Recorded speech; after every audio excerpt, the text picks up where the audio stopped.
What's going on, YouTube? Keith Moore Jr. here, and for today's video I'm going to be giving you all an update on my 3 weeks of cutting, and I'm also going to be performing an ab workout that I do in order to bring in my six-pack abs. So first and foremost, my weight this morning after 3 weeks of cutting was 165.5 pounds.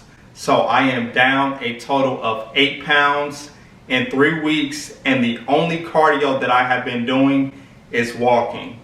So I wanted to show you all that you can lose weight very easily if you get your diet and nutrition in check, and if you do something as simple as walking every day.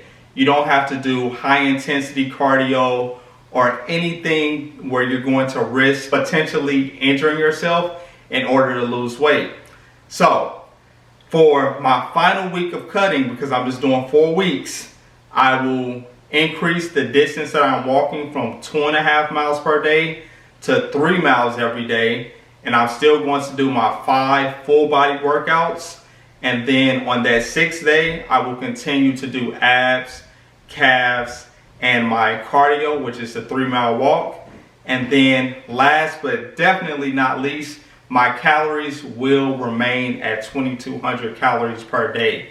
Now, throughout this whole cutting journey, I have not had to drop my calories because 2,200, I'm in a caloric deficit on top of the walking that I'm doing in order to expend extra energy. So that's the update that I have for you all. I hope that I've been helping people see that you can lose weight by doing something as simple as walking every day. But with this video, rather than just give an update, I want to also show you all an ab routine that you can perform anywhere. So I am in the comforts of my living room, so that's where I will be performing this routine. All right, let's get to work and give this a try. Let me know what you think. And also, please like the video and subscribe to my channel. All right, let's hit these abs.